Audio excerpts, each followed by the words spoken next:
장관님, 저는 지금 모호한 말씀으로 국민들에게 호도를 하고 있다고 생각합니다. 그런데 이 498가구도 이번에 마치 전세 모든 분들에게 공급할 것처럼 발표를 하셨다는 겁니다. 국민들은 이게 삶과 죽음의 벼랑에 내몰리고 있는데 정부가 지금 허위 발표로 국민들을 농락하신 거 아닌가요?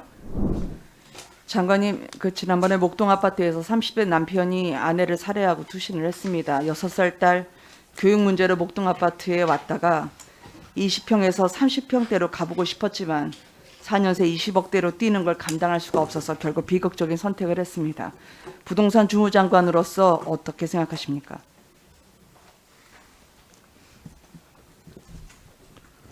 제가 정확한 사인은 잘 모르지만 어쨌든 지금 전세 문제로 일부에서 어려움을 겪고 있는 것에 대해서는 안타깝게 생각합니다. 이 자세한 사연을 모르세요? 네, 잘 모릅니다. 예.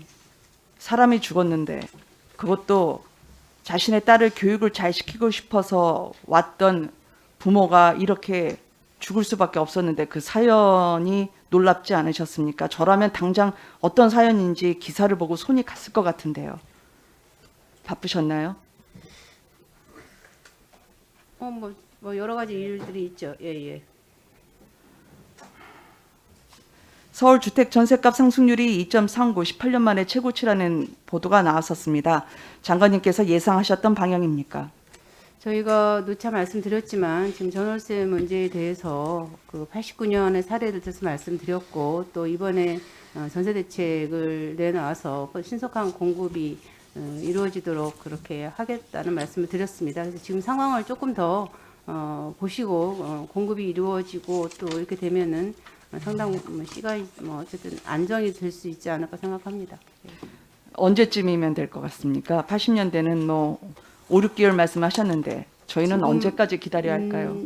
저희가 이번에 낸 전세 공급 대책들이 신속하게 이루어지게 되면은 시장의 안정이 기여할 수 있을 것으로 봅니다. 저희는 봄쯤 되면은 시장의 안정이 오지 않을까 생각합니다.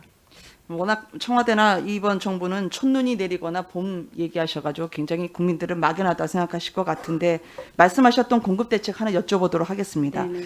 12월에 공급한다는 공공전세는 물량이 얼마나 됩니까?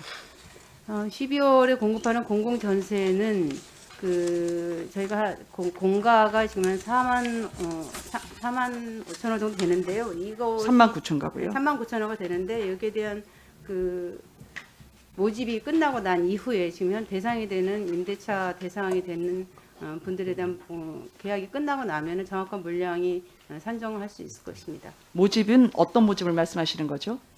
이 임대주택에 들어갈 수 있는 대상자들이 있습니다. 근데 그분들에 대한 모집을 하는 것입니다. 정기적으로. 예. 잠깐만요. 왜냐하면 그러면 전세 물량을 확보하지도 않고 그냥 발표를 하셨다는 겁니까? 아니, 물량을 확보한 게 아니고요. 전체가 아니, 왜냐하면 이 공실 현황 집계만 긁어서 발표하신 것 같은데요.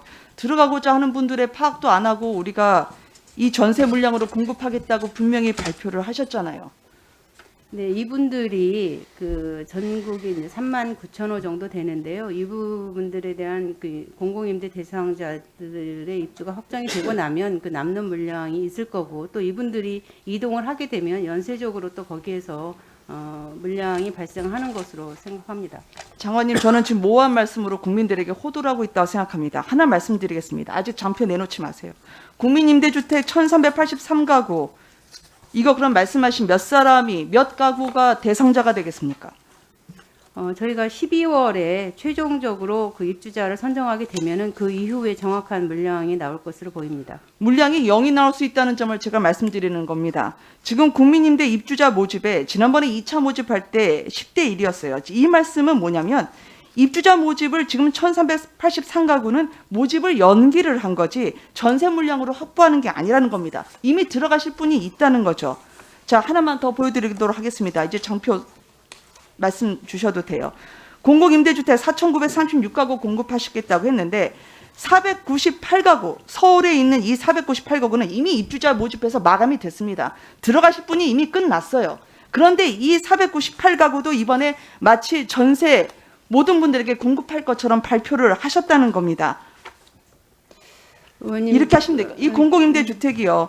공실이 생기면 주기적으로 입주자를 모집해서 채우죠. 장관님 말씀하신 대상자라는 건 주기적인 입주자지 전셋집을 찾는 실수요자가 아니라는 거예요. 이런 수까지 전세 대책으로 포함해서 가구 수를 부풀린 겁니다. 국민들은 이게 삶과 죽음의 벼랑에 내몰리고 있는데 정부가 지금 허위 발표로 국민들을 농락하신 거 아닌가요? 말씀 주십시오. 네네, 저희가 이 발표를 할 때 10월 말 기준으로 공실 기준을 발표를 했기 때문에 그 이후에 변화가 된 것들에 대해서는 10월 말 기준이라는 점을 말씀드리겠고요. 그다음에 여기에서 이제 그 정해진 입주자가 빠지게 되면은 그 이후에 또 12월이 되게 되면은 또 새로운 공실이 3개월이 지나면은 또 생기기 때문에 저희가 발표한 통계는 10월 말 기준 통계라는 점에 대해서 이해해 주셨으면 합니다. 국민들이 궁금해하는 건 네. 하고 싶어하는 건 공실 기준을 듣고 싶어하는 게 아닙니다. 이거는 숫자 긁으면 다 나오는 겁니다. 내가 들어갈 집을 정부에게 이야기를 하는데 정부는 공실 기준이라고 0이 될지 하나가 되지 못한 숫자를 무려 3만 9천 가구로 부풀려서 발표를 하신 거죠. 장관님 최근에 이 상황 수습 정부 당국자가 한다고 하지만 불편해도 기다려라. 공동체 의식 회복 기회다라고 얘기를 해서 오히려 서민들의 가슴에 불을 지르고 있습니다. 이게 국민들이 지금 화병이 걸려 있어요. 당국자 말에 열불난다고 하는 상황입니다. 심지어 돌아가신 분까지 나왔는데 대통령과 최근에 이 부동산 문제를 갖고 얘기하신 게 가장 최근 시점이 언제입니까? 정부 부처 간의 회의를 꼭 대통령께서 오시지 않더라도 긴밀하게 논의를 하고 있습니다. 대통령과 부동산 문제로 말씀하신 가장 최근이 언제입니까? 몇 달 된 것 같습니다. 예. 지금 이렇게 사람이 죽어나가고 전셋값 그리고 집을 구하지 못해서 모든 분들이 지금 벼랑에 내몰리는데 대통령은 부동산 취임 이전 순으로 되돌리겠다는 그런 질문에 대한 답변 이후에 아무 말이 없어요. 발표 자리를 마련하라고 이 부동산 문제에 대해서 제발 국민들 앞에 다가가서 이야기를 하라고 건의하실 생각이 있으십니까? 대통령께서 충분히 듣고 계시고요. 저희들하고도 소통을 하고 계십니다. 그래서 의원님께서 생각하시는 것처럼 이 문제에 대통령과 대해서 말씀하신 게 몇 달 전인데 어떻게 소통을 하신 대통령하고 직접 말씀 드릴 수도 있고요. 또 청와대 그 보좌진들을 통해서 말씀을 나눌 수도 있고요. 그래서 긴밀하게 논의를 하고 있다는 점, 긴밀하게 논의하고 있습니다. 네.